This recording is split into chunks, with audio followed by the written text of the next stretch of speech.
last 12 months, my Shopify store drove over $1.25 million in sales, and I shared a video with you guys on how to get started. And a lot of people asked me, how do you actually drive traffic when it's your own website? So in today's video, I'm going to talk about where that traffic came from, which traffic actually drove conversions, which one had the best return on investment, and which ones I would be doing and implementing if I was just getting started again. Yes, the last one is my main traffic driver, so make sure you stay to the end to see that. And if you don't know me yet, my name is Christina, and I have sold over $1.7 million in Etsy worth of print on demand and $1.5 million on Shopify. I'm also a digital nomad for some times of the year, and I am currently working in Mexico, so you'll notice that my backgrounds are always pretty different. And jumping right into things, I'm actually going to first be showing you guys Google Ads, which is the first way that I drive traffic to my store. And this one actually did take a while for this to be profitable.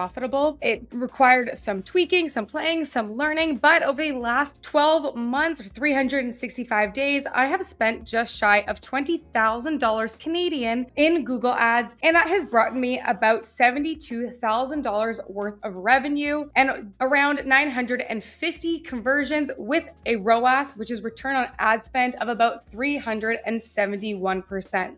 And coming over to Shopify to take a look at some of my analytics, you might notice in sales attributed to marketing here that Google search is actually saying that I have driven $112,000 of revenue. Well, actually this Google Ads right here, or this Google section, also includes SEO and getting found on Google. So while I've driven about 71K in revenue from ads, I'm also being found on Google itself. And if we come over to Google Search Console, I can see how my listing or how my store is showing up on Google without paid ads. So this is by optimizing my titles, my landing pages, doing all my alt tags, writing everything you need for Google SEO so that your listing is actually ranking when people are searching for you on Google. And over the last 12 months, thanks to my SEO efforts, which I put a lot of effort in writing all of my SEO, I have driven over 10,000 clicks over to my Shopify store. Next way that I drive traffic to my store is using email marketing. And you can see here under my sales attributed to marketing, over the last 12 months, I can attribute $60,000 of revenue thanks to email using Klaviyo. Klaviyo itself is actually reporting a lot more attributed sales platform, which makes sense because this is also combining the flows, which I'll explain, versus just different email campaigns that I run. So if we take a look here at the attributed revenue per recipient, it is attributing 12 cents made per person on our email list. The campaigns, which I run weekly, sometimes bi-weekly, I can attribute about $50,000. The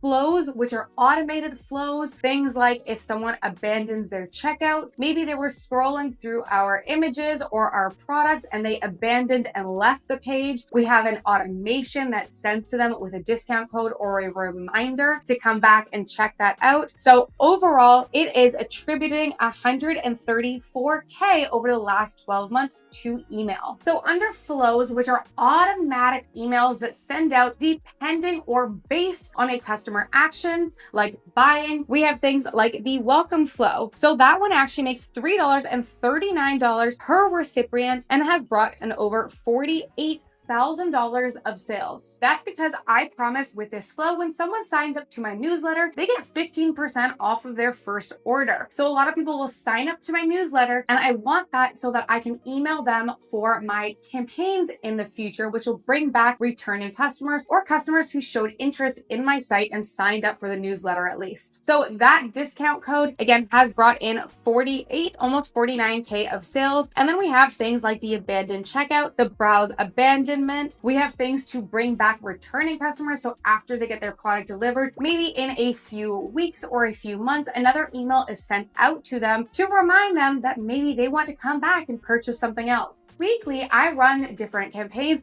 whether this be about announcing new arrivals, maybe I'm cutting stock. So I'll tell people this is your last week to buy this collection or these certain products, or maybe I'll just run a flash free shipping weekend, or maybe I will offer a buy one, get one 50% off just for this week. And I send 3 different reminder emails. I am constantly sending emails. And at first I was really worried that sending people multiple emails a week would make them super annoyed with me. But turns out this is a great source of income and a way to bring back people. And they can unsubscribe to you if they're not interested. You only want people who are interested on your email list anyway, because they're likely to come back and purchase when the time is right. And you can create that time is right by offering these flash sales, new arrivals, getting rid of some products, and just keeping in contact with your customers. My next massive source of income, and I absolutely love this one because it requires 0 work from me besides the setup, and it literally just keeps growing over time, and that is setting up an affiliate program. And the app that I use on Shopify is called Up Promote Affiliate. I had this launched in my store for a long time, and when I first launched this, I actually reached out to some people asking them to join my affiliate program, which I think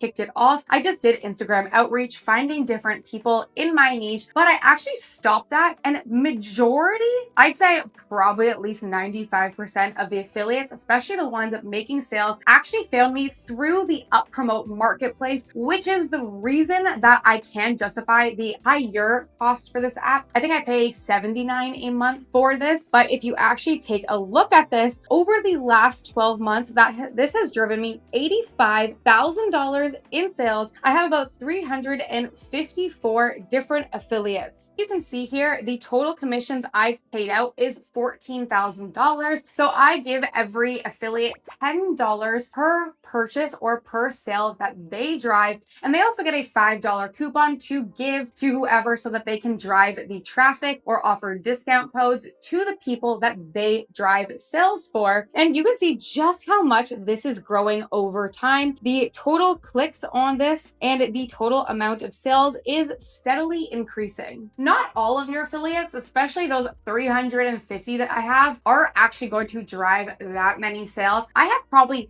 5 of them who drive hundreds of sales. Actually taking a look at my analytics here, we can just actually see how much some of these are driving me. We have some of them who have made over $1,700 with our program, and they have driven over $10,000 of sales, $9,000, $6,000, $5,000, but we have a whole lot more. I have 482 entries of people who have maybe driven 1 to 3 sales, and then there's a big range of people in the middle there. This one took some time to actually get people on the program, to get the right people in the program. And again, it started with me reaching out to some people to begin with, but this is a slow growth, but something that I plan to never stop. And if you would like a further breakdown in how I use this and how I set up my actual affiliate page and the program, comment affiliate in the comments below, and I'll know that you guys want a more detailed video on that. The next highest traffic driver is actually categorized as none, which can be a little confusing. The none category under your total sales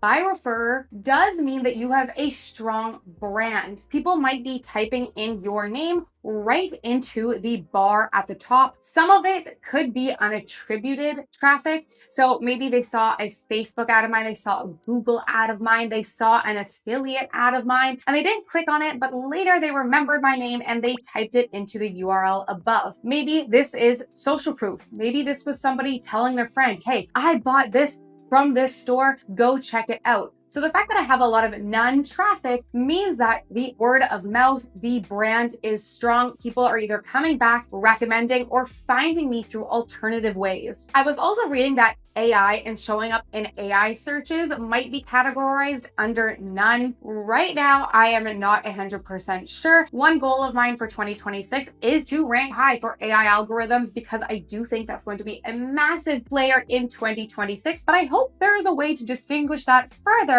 later on. Finally, you might be wondering what my highest source of income or my highest source of traffic is, and that is actually running Meta ads, which is Facebook and Instagram. You can see here on Facebook that I have actually run over $186,000 of Facebook ads over the last 12 months. That is a lot of money, and it is paying for a lot of the trips that I'm on because I charge that all to my business credit card, which gives me travel points. So while that does seem a lot, I pay it off a lot. And the reason I'm spending so much is because this is able to drive me so much sales. In fact, over the last 12 months, this has driven me over $650,000 in revenue. My CPA for this campaign, and keep in mind this is CAD, so it is lower in USD, but my average in CAD is $16.46 per order driven, which might sound high for people who have sold on Etsy before, but I also charge a lot higher for my products on Shopify to accommodate for this type of spend or this type of CPA, which is cost per acquisition, aka how much I spend to make a sale on Shopify. And I've done a lot of different creative testing here. I've tried with different video ads, I've tried with carousel ads, but the actual best returning ad for me, no matter how much I have tested it, has just been a static photo. And if you previously sold on Etsy, usually the mock-ups that made me get a bestseller on Etsy were the exact ones that did extremely well on this Facebook ads as well. So if I ever had a bestseller on Etsy and then I had that product also on Shopify, I would make sure that I'm using that exact mock-up that did well on Etsy for my ad. If you want to see things a little bit more broken down, I actually put this all into a spreadsheet so you can see just how much revenue is driven by each, spot, forgetting the word for this. But we take a look here for Meta, which is again Facebook and Instagram. I have a return on ad spend of 3.51. It is much higher during Q4 and now in the later half than it was before. I've actually done a lot of work on these. So this is just, again, the average over 12 months. For Google, we have a 3.77 return on ad spend. So every dollar that I put in, I get 3.77 back. Google Organic, $0 spent on that. So there is no ROAS, but it has driven me a good amount of revenue. We have my affiliate for how much I have paid out. My affiliate program, Up Promote Affiliate, which by the way, you can get in the description below, has a ROAS of 5.26. And I plan to just keep ramping this up, letting it run, getting more affiliates. We have the None platform, which is my organic, which is social media, which is word of mouth, things that can't really be attributed quite as well as the other ones. That right now has a 0 spend. It could belong to some of the other kind of means, but right now we're counting this as 0. So this one, great return on ad spend because we have 0 spend. And then email, I pay about $400 a month for Klaviyo right now, but that has driven me 150K of sales with a crazy ROAS of 31. So what would I recommend to someone who was just starting? What am I actually doing for this secondary store that I'm starting? Well, the number one thing that I am focused on is actually Facebook, aka Meta, which is also Instagram, Meta ads. I will say you do need to have money because the beginning of this is all going to be testing. You have to let your campaign run for a while before it actually figures out who to show this to, before